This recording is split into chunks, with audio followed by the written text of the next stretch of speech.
10:30 तो हो ही चुका है, तो इसलिए वचन अभी से 4 मिनट लेट है। मलयालम चर्च में गेस्ट पास्टर भी है, ठीक है। This Friday Saturday Sunday fasting prayer है, संडे से होली कम्युनियन भी है। सब लोग ठीक है।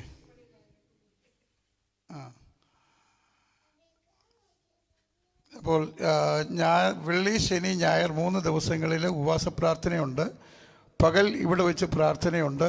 വെള്ളിയാഴ്ച വൈകിട്ട് ഓൺലൈൻ സൂമിൽ പ്രാർത്ഥനയുണ്ട്. ശനിയാഴ്ച വൈകിട്ട് സന്തോഷ് പാസ്റ്റർ വീട്ടിൽ വെച്ച് പ്രാർത്ഥനയുണ്ടായിരിക്കും. എല്ലാവരും കടന്നു വരുവാൻ ദൈവനാമത്തിൽ ഓർപ്പിക്കുന്നു. अगले फ्राइडे सैटरडे शनिवार वीरवार शनिवार और संडे तक प्रार्थना होंगे, उपवास प्रार्थना।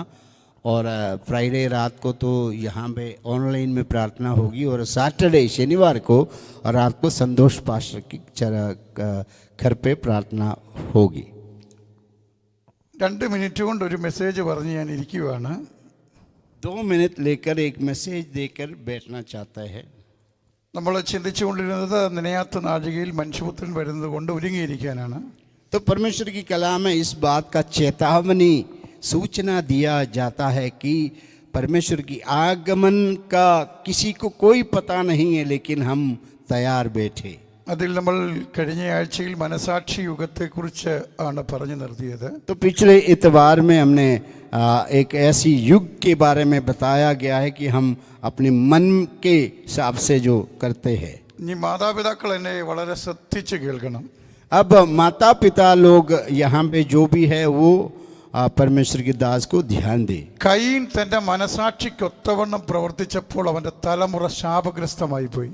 कईन के बारे में वचन में लिखा है कि वो अपने मन के हिसाब से चल रहा था, इसलिए उनके जो आगे पीढ़ी है वो सब हालेलुया उल्टा चला गया। അവന്റെ തലമുറ അവരവരുടെ മനസാക്ഷിക്കൊത്തവണ്ണം ജീവിച്ചതുകൊണ്ട് അവരിൽ ഒരുവൻ പോലും ശാപത്തിൽ നിന്ന് കരകയറിയതായിട്ട് വേദപുസ്തകം നമ്മളെ പഠിപ്പിക്കുന്നു. वो अपनी मन की हिसाब से चलते थे उनके पीढ़ी, इसलिए बाइबल में आगे भी हम जब देखते उनकी पीढ़ी अपने मन की हिसाब से चलने के कारण शराब से बचकर नहीं गया है। ഒരു പിതാവ് തന്റെ മനസാക്ഷി ദൈവഹിതത്തിൽ നിന്ന് വിട്ടുപോയത് കൊണ്ട് തൻ്റെ സ്വന്തം മനസാക്ഷിക്കനുസരിച്ച് പ്രവർത്തിച്ചത് കൊണ്ട് അവന്റെ തലമുറ ശാപഗ്രസ്തമായി പോയി. एक पिता के बारे में वहां पे लिखा है कि वो अपने मन के हिसाब से चल रहा था, परमेश्वर की इच्छा को नजरअंदाज करते हुए जाते थे, इसलिए उनके पीढ़ी कई का नहीं रहा। ഉൽപ്പത്തി പുസ്തകം 6-ാം അധ്യായത്തിൽ അവരെ വിളിച്ചിരിക്കുന്നത് മനുഷ്യരുടെ സന്തതി എന്നാണ്. उत्पत्ति की 6वीं आयत में उनके प्रति ये नाम दिया गया है, इंसान की बच्चे। എന്നാൽ അതിനുശേഷം ആദാമിന് മറ്റൊരു മകൻ ജനിച്ചു, അവന്റെ പേര് ശേത്ത് എന്നാണ്. उसके बाद भी आदम का एक बच्चा हुआ है, उसका नाम दिया गया शेत। അവന്റെ മനസാക്ഷി ദൈവത്തെ ആരാധിക്കണമെന്നുള്ളതായിരുന്നു, അതുകൊണ്ട് അവന്റെ തലമുറ ദൈവത്താൽ അനുഗ്രഹിക്കപ്പെട്ടു. उनके जो मन की इच्छा ये था कि परमेश्वर की आराधना करना है मुझे, तो उनकी पीढ़ी सब आशीषित। അവരെ ഉൽപ്പത്തി പുസ്തകം 6-ാം അധ്യായത്തിൽ വിളിച്ചിരിക്കുന്നത് ദൈവത്തിന്റെ സന്തതികളെന്നാണ്. तो उनके प्रति परमेश्वर की उस उत्पत्ति की 6वीं आयत में ये नाम दिया गया है, शेत की जो वंश को परमेश्वर की संतान। അടുത്തൊരു ഉദാഹരണം എന്ന് പറയുന്നത് നോഹയുടെ സന്തതികളാണ്.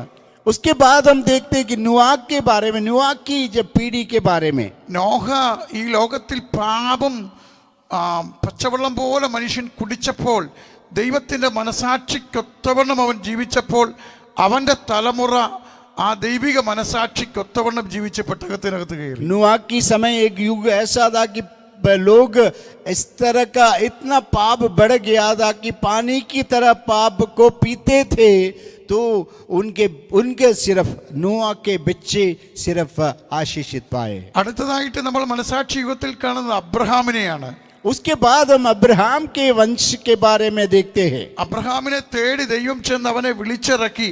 പക്ഷേ അവൻ ദൈവത്തിന്റെ വാക്കിനെ പൂർണ്ണമായി ഉൾക്കൊള്ളാതെ തൻ്റെ മനസാക്ഷിക്കൊത്തവണ്ണം പോയത് കൊണ്ട് അവൻ പ്രവാസത്തിലേക്ക് പോയി, അവൻ്റെ കുടുംബജീവിതം തകർന്നു പോയി. तो अब्राहम पूरी बात परमेश्वर का यहोवा का नहीं सुनते थे, इसलिए उनके बच्चे जो है बंदवाई की ओर चले गए. അതേ മാതൃക തന്നെ പിന്തുടർന്ന് ഇസഹാക്കും യാക്കോബും പ്രവാസത്തിലേക്ക് പോയി. അവരുടെയും കുടുംബജീവിതത്തിന്റെ അകത്തളങ്ങളിൽ പ്രശ്നങ്ങൾ ഉണ്ടായി. तो उसके बाद इसहाक और याकूब भी उसी तरह चले गए और इसलिए बंदवाई के अवस्था से गुजरना पड़ा. പിന്നീട് നാം കാണുന്ന ഇസ്രായേൽ എന്ന ദൈവജനം പ്രവാസത്തിലേക്ക്, അടിമത്തത്തിലേക്ക് പോകുന്നതാണ്. ഞാൻ ഈ പറഞ്ഞത് മനസാക്ഷി, സ്വന്തം മനസാക്ഷിക്കൊത്തവണ്ണം ജീവിച്ച് ദൈവത്തിന്റെ മനസാക്ഷി വിട്ടുപോയാൽ തലമുറകളും അത് പിന്തുടരും. അതുകൊണ്ട് ദൈവാലയത്തിൽ ദൈവത്തിന്റെ മനസാക്ഷിക്കൊത്തവണ്ണം, ദൈവവചനത്തിനൊത്തവണ്ണം ജീവിക്കുവാൻ നാം തയ്യാറാകണം. इस्राएल के बारे में भी इस प्रकार लिखा है कि वो भी अपनी मन की अनुसार जीते थे, तब उनके जीवन में भी बंदवाई से गुजरना पड़ा. लेकिन हालेलुया कहता हूं कि जब तक हम अपनी मन की हिसाब से चलेंगे तो हमारी बच्चे भी, पीढ़ी भी हालेलुया उस बंदवाई के अवस्था से गुजरना पड़ेगा. നാളത്തേതിൽ നമ്മുടെ തലമുറകൾ നമ്മളെ അനുസരിക്കാതെ വന്നാൽ, അവർ ദൈവാലയം വിട്ട് പോകേണ്ട ഒരു അവസ്ഥ വന്നാൽ, മാതാപിതാക്കളെ നിങ്ങൾ കൊഴിയാൻ പറ്റത്തില്ല. അതുകൊണ്ട് നിങ്ങൾ തീരുമാനമെടുക്കണം. ദൈവത്തിന്റെ ആലയത്തിൽ ദൈവത്തിന്റെ മനസാക്ഷിക്കൊത്തവണ്ണം ഞാൻ ജീവിക്കും, ദൈവത്തെ പ്രസാദിപ്പിച്ചുകൊണ്ട് ജീവിക്കും, എന്റെ തലമുറകളെ ഞാൻ അങ്ങനെ പഠിപ്പിക്കുമെന്നുള്ള തീരുമാനം ഇന്ന് പകൽക്കാലം എടുക്കണം. इसलिए अगर हमारा पीढ़ी भी अगर गलत रास्ते से जाएगा तो उसका जिम्मेदारी माता पिता का है. इसलिए आपको अपने मन के हिसाब से नहीं, परमेश्वर की पवित्र आत्मा की इच्छा के अनुसार बच्चों को सिखाना है, मोड़ना है, ट्यून करना है. तब जाके आपका परिवार, आपका बच्चे, आपके पीढ़ी एक आशीष की, अनुग्रह की उस अवस्था से गुजरेंगे. ഇത് ദൈവവചനം നമുക്ക് നൽകുന്ന നിർദ്ദേശമാണ്. എല്ലാ കണ്ണുകളും ദൈവസന്നിധിയിൽ അടയട്ടെ, നമുക്ക് പ്രാർത്ഥിക്കാം. ये परमेश्वर ने आपको दिया गया एक वाणी है. कल आप इसको नजरअंदाज नहीं करना. परमेश्वर की आत्मा के अनुसार, इच्छा के अनुसार आपको एक जीवन बिताना है, अपने मन के हिसाब से नहीं. हालेलुया.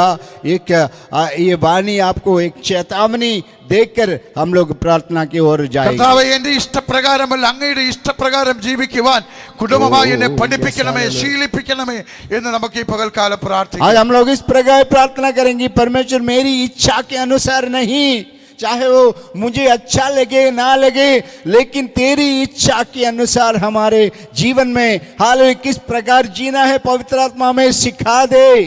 ഈ ലോകത്തിൽ ഞാൻ ജീവിക്കുമ്പോൾ എൻ്റെ ഇഷ്ടപ്രകാരമല്ല, ദേവാലയത്തിൽ ഞാൻ കടന്നു വരുന്നത് എൻ്റെ ഇഷ്ടപ്രകാരമല്ല, അങ്ങയുടെ തിരുവിഷ്ടപ്രകാരം ഞാൻ ഓരോ നിമിഷവും ജീവിക്കുവാൻ തക്കവണ്ണം എന്നെ സമർപ്പിക്കുന്നു എന്നുള്ളൊരു സമർപ്പണം ഈ പകൽക്കാലം ഉണ്ടാകട്ടെ. आज एक समर्पण करते हुए अपने आप को परमेश्वर की हवाला करते हुए हम इस प्रकार एक घोषणा करेंगे, परमेश्वर चाहे पीछे कुछ भी हुआ है, लेकिन आज से मैं मेरी इच्छा के अनुसार, मेरी मन की भावना और विचारधारा से अनुसार नहीं, परमेश्वर तेरी इच्छा को मैं प्रथम स्थान दूंगा.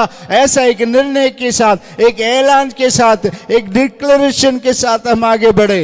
ഞാൻ ദൈവത്തിന്റെ മനസാക്ഷിക്കൊത്തവണ്ണം ജീവിക്കുമ്പോൾ എന്റെ കുടുംബത്തിൽ എന്റെ തലമുറകളും അതേപോലെ അതിനെ അനുകരിച്ച് ജീവിക്കുവാൻ, അങ്ങനെ ഞങ്ങൾ കുടുംബമായി ദൈവത്തിന് പ്രസാദകരമായി ജീവിക്കുവാൻ ഞങ്ങളെ ഒരുക്കണമേ എന്ന് ഈ പകൽക്കാലം നമുക്ക് പ്രാർത്ഥിക്കാം. हम इस सुबह के समय इस प्रकार प्रार्थना करें, परमेश्वर हम जब हाल तेरी इच्छा के अनुसार जब जीवन बिताएंगे तो हमारा पीढ़ी भी एक आशीष के अनुभव के अंदर से गुजरे. हाल उसके लिए परमेश्वर हमें तैयार करे. ദൈവജനത്തെ യേശുവിന്റെ നാമത്തിൽ ഞങ്ങൾ അനുഗ്രഹിക്കുന്നു. അവർ കുടുംബമായി ദൈവത്തിന്റെ മനസാക്ഷിക്കൊത്തവണ്ണം ദൈവത്തിന്റെ ഹിതപ്രകാരം ജീവിക്കുവാൻ ദൈവരെ ശീലിപ്പിക്കേണ്ടതിനായി ഞങ്ങൾ പ്രാർത്ഥിക്കുന്നു. परमेश्वर ये सारे लोगों को तेरे हवाले करते हैं. परमेश्वर उनकी मन की भावना के अनुसार नहीं, परमेश्वर की इच्छा के ഈ अनुसार പകൽക്കാലം സൗഖ്യമാകട്ടെ. ഞങ്ങളുടെ പ്രിയപ്പെട്ടവരെല്ലാം എല്ലാ ദൈവിക വിടുതലുകളും ഈ പകൽക്കാലം പ്രാപിക്കട്ടെ. അവർ ദൈവഹിതപ്രകാരം അവർ ജീവിക്കട്ടെ. അവരെ ഞങ്ങൾ അനുഗ്രഹിച്ച് പ്രാർത്ഥിക്കുന്നു. आज जो भी यहाँ पे बैठे उनके सारे जीवन में चंगाई प्राप्त करते हैं. हालेलुया. हम चंगाई की हालेलुया हाथ बढ़ाकर परमेश्वर की उस चंगाई की हालेलुया अवस्था को, अनुभव को इनके ऊपर बरसते हैं. ദൈവസഭയെ ദൈവം വർദ്ധിപ്പിക്കും. ആമേൻ. വലിയ ദൈവപ്രവർത്തികൾ ദൈവസഭയ്ക്കകത്ത് ആമേൻ. ദൈവം ചെയ്തെടുക്കും. മുഴുവൻ മഹത്വവും അങ്ങേക്ക് അർപ്പിക്കുന്നു യേശുക്രിസ്തുവിന്റെ നാമത്തിൽ തന്നെ. ആമേൻ. परमेश्वर की कलीसिया को बढ़ाएंगे और बढ़ोतरी देंगे। हालेलुया, आने वाला समय में और आशीष देंगे। इसलिए धन्यवाद करते हुए हालेलुया हम तेरे हाथों में सबको लेके आते हैं यीशु मसीह के नाम पे, आमीन। എല്ലാവരെയും കർത്താവ് ധാരാളമായിട്ട് അനുഗ്രഹിക്കും. परमेश्वर आप सबको हाल बहुत आय से आशीष दे। हाल एक बढ़ोतरी हालेलुया परमेश्वर हमें देने वाला है।